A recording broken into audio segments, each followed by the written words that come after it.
Kyle Morrison stepped off the transport shuttle onto Station Aurora, with his travel bag gripping tight in his sweaty palm. The orbital diplomatic hub floated in the neutral zone between human territory and the outer systems, where dozens of alien species lived and worked. Kyle had dreamed of this moment for 6 years through university, and another 2 in the Diplomatic Corps training program. Now at 26, he was finally here for his first real assignment. The station corridors gleamed with polished metal and soft blue lighting. Aliens of 3 different species passed by without giving him a second glance. Kyle tried not to stare, but his heart raced seeing them in person rather than in training hollows. An insectoid creature clicked past on 6 legs.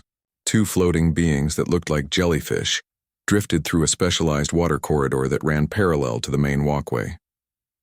Linda Hayes met him at the residential sector entrance. She was a veteran diplomat in her 50s with sharp eyes and gray hair pulled back in a tight bun.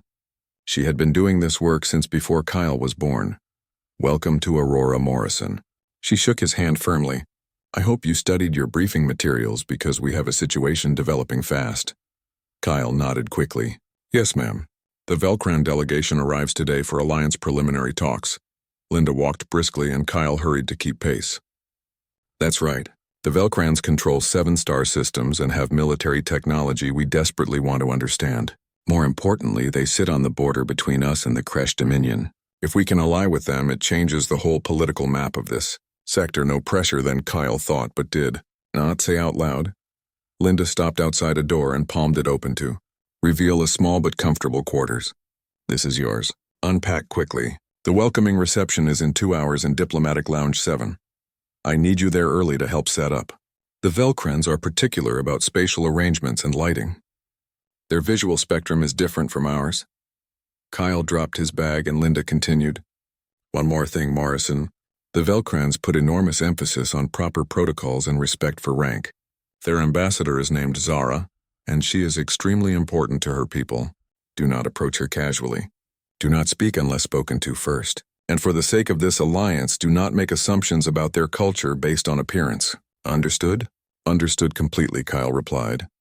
Linda left and Kyle unpacked his few belongings with shaking hands. This was it. His whole career began today. He could not afford mistakes. 90 minutes later, Kyle arrived at Diplomatic Lounge 7 ahead of schedule. The room was beautiful, with floor-to-ceiling viewports showing the stars and the curve of a nearby moon. Furniture sat arranged in careful groupings. Lighting panels waited for adjustment. Kyle checked his datapad for the Velcran lighting preferences and began making adjustments. He was alone in the room, focused on his work, when he heard the door slide open behind him. Kyle turned and saw a figure standing by the largest viewport with her back to him. She appeared to be female and tall, wearing what looked like an outfit of shimmering fabric that caught the starlight. The garment seemed minimal by human standards, leaving much of her back and shoulders exposed. Kyle assumed she was human, perhaps another junior diplomat or someone from the station hospitality staff. He walked over casually, trying to be friendly. "Beautiful view, right?" Kyle said, approaching. "First time on Aurora? I'm Kyle Morrison with the human diplomatic team." The figure turned around and Kyle's words died in his throat. She was not human. Not even close. Ambassador Zara stood 8 feet tall with skin that shimmered in luminescent blue tones like deep ocean water lit from within. Her face was angular and elegant with large eyes that held vertical pupils of brilliant gold. She had 4 arms, each ending in long, graceful fingers. What Kyle had mistaken for revealing clothing was actually intricate ceremonial armor, with glowing symbols across the chest and shoulders. Every element of her appearance spoke of power, rank, and dignity. Kyle realized with horror crashing through him that he had just approached the most important Velcran diplomat, like she was a random staff member. Worse, his casual comment about the view while standing behind her had probably violated some protocol he did not even know existed. Ambassador Zara looked down at him. Her expression was completely unreadable. Her golden eyes studied him for what felt like an eternity. "I see," Kyle managed to stammer. "I apologize, Ambassador, I did not realize." The door opened again and Linda Hayes entered with 3 other senior human diplomats. Right behind them came the rest of the Velcran delegation. 4 more tall, elegant beings who moved with fluid grace. Ambassador Zara turned away from Kyle without another word and moved to greet Linda formally.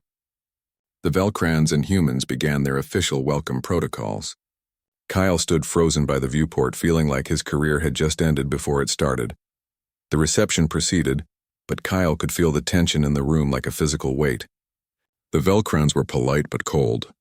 Ambassador Zara spoke carefully with Linda, but her warmth seemed forced.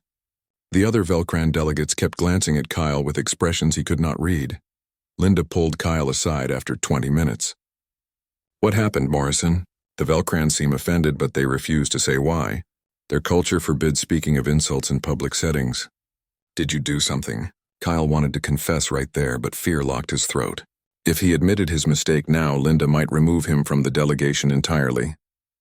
The alliance talks would continue without him, and his career would be finished.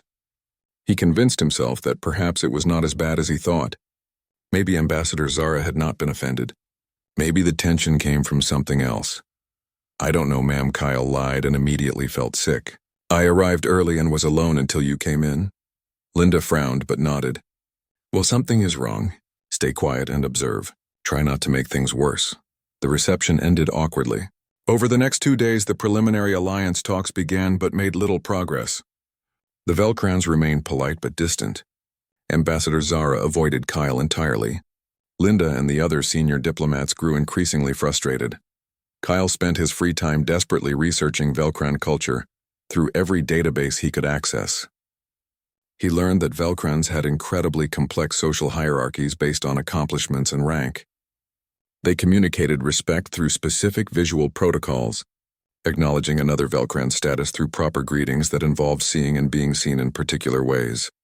With growing horror, Kyle realized what he had done. By approaching Ambassador Zara from behind and speaking casually without first presenting himself properly for her acknowledgement, he had committed a serious breach of protocol. In Velcran culture, it implied she was beneath his notice, unworthy of proper recognition. For someone of her rank, it was a profound insult. Kyle sat in his quarters on the third night, staring at his research with his head in his hands. He had destroyed this alliance through ignorance. The right thing to do was confess immediately, but terror kept him silent. He was 26 years old and about to lose everything he had worked for. On the 4th day, Linda called an emergency meeting of the human delegation. "The talks are failing," she said bluntly. "The Velcrans are preparing to leave tomorrow. They will not tell us what we did wrong, but something happened and we cannot fix it without knowing what." Kyle sat in the back of the room, feeling the weight of guilt crushing down on him. Around him, the senior diplomats debated possibilities. Had they arranged the furniture wrong? Was the food somehow offensive? Had someone said something culturally inappropriate without realizing? That evening, Kyle walked the observation deck alone, watching stars slide past the viewports. He thought about why he had joined the diplomatic corps in the first place. His professors always said that successful diplomacy was not about being perfect, but about building genuine understanding between different peoples. Honesty, integrity, and courage mattered more than flawless protocol. Kyle realized he had been acting like a coward. The alliance was failing because he chose protecting himself over doing what was right. If humans had any real value to offer other species, it was not superior technology or military might. It was moral character and the strength to face consequences.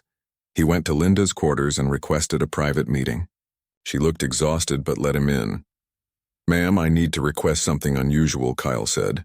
"I need a private audience with Ambassador Zara alone." Linda stared at him. "Morrison, that is highly irregular." "Why would you possibly need that?" "Because I know what went wrong and I need to fix it," Kyle replied. His voice shook, but he held her gaze. "I made a terrible mistake, and I have been too afraid to admit it. That ends now." Linda studied him for a long moment, then slowly nodded. "I'll arrange it, but Morrison, if this goes badly, your career is over." "I know," Kyle said, "but my career should be over if I let this alliance fail to save myself." An hour later, Kyle stood alone in a small diplomatic chamber. The door opened and Ambassador Zara entered.